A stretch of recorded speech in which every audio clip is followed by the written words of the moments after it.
नमस्ते जी। बंधुओं, आज हम गुरुकुलों की दिनचर्या के बारे में जानेंगे।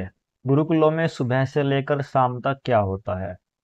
उससे पहले मैं आपको दो बातें बताता हूँ कि कन्याओं के गुरुकुल और बालकों के गुरुकुल में दिनचर्या लगभग समान ही रहती है। एक दो क्रियाएं अलग होती होंगी, परंतु लगभग सारी की सारी क्रियाएं समान ही रहती हैं, अर्थात दिनचर्या समान ही रहती है, अलग अलग नहीं होती।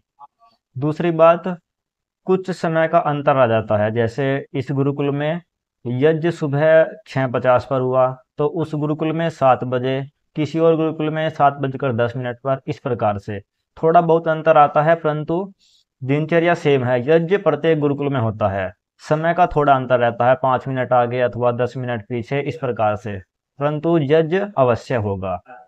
चलिए अब जानते हैं प्रातः काल से लेकर रात्रि काल शयन पर्यंतम, अर्थात सोने तक दिनचर्या क्या रहती है। बंधुओं, सुबह 4 बजे प्रातः जागरण होता है।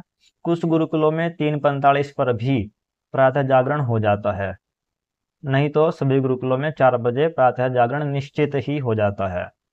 प्रातः जागरण के बाद में मंत्र पाठ रहता है। प्रातःकालीन मंत्र पाठ रहता है तो मंत्र पाठ होता है। उसके बाद शौच आदि क्रियाएं करके सभी व्यायाम के लिए तैयार हो जाते हैं। फिर व्यायाम होता है।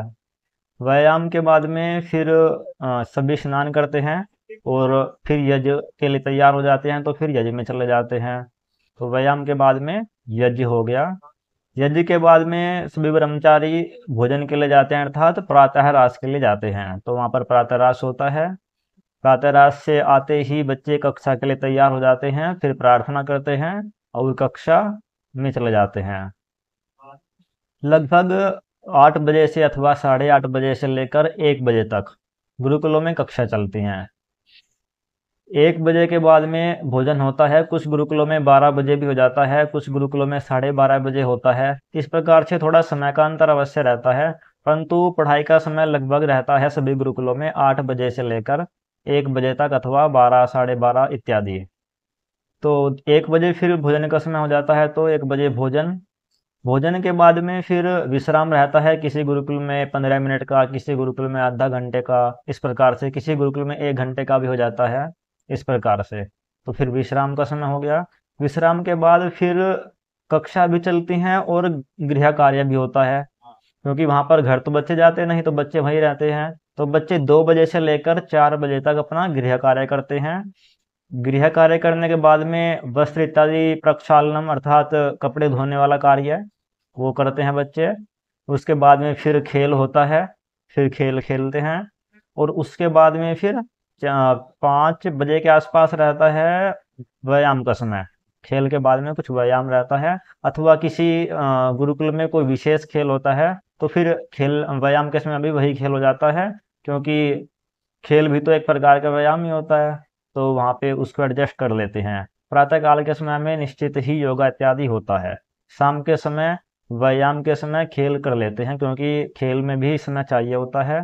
अगर आपको नेशनल इंटरनेशनल लेवल तक पहुंचना है तो आपको अधिक समय देना होगा। इसलिए कुछ गुरुकुलों में शाम के समय व्यायाम ना होकर खेल हो जाता है, और खेल भी व्यायाम ही समझिए आप, क्योंकि वहाँ भी शारीरिक क्रियाएं होती हैं। उसके बाद बंधुओं स्नान होता है, स्नान करते हैं बच्चे, और स्नान के बाद में फिर यज्ञ संध्या शाम के समय की। और मैंने सुबह बोला था कि सुबह के समय यज्ञ होता है, परंतु सुबह के समय भी यज्ञ और संध्या दोनों होती हैं। ठीक ऐसे ही शाम के समय भी लगभग 6 बजे के आसपास यज्ञ और संध्या दोनों होती हैं। उसके बाद में दिनचर्या सेम रहती है, वही भोजन होता है यज्ञ के बाद में। तो रात्रिकालीन भोजन लगभग 7 बजे के आसपास रहता है सभी गुरुकुलों में। 6, 6:30, 7 अथवा 7:30 इत्यादि, यही समय रहता है भोजन का सायंकालीन।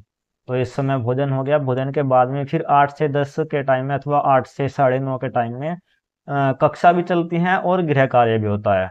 वहाँ भी सेम ही रहता है, कोई कमजोर बच्चा है तो उसकी कक्षा चला दी, और जो समर्थ हैं उनको गृह कार्य के लिए बिठा दिया कि अपना गृह कार्य करो, इस प्रकार से। 9:30 बजे घंटे लग जाती है, फिर दूध बढ़ता है। बच्चे दूध पी करके, जो ब्रश करते हैं, ब्रश इत्यादि करके सो जाते हैं। फिर प्रातः काल में 4 बजे उठना होता है, फिर वही दिनचर्या होती है। बंधुओं, यही दिनचर्या बालकों के गुरुकुल में यही दिनचर्या बालिकाओं के गुरुकुल में, और यही दिनचर्या लगभग भारत के सभी गुरुकुलों में होती है।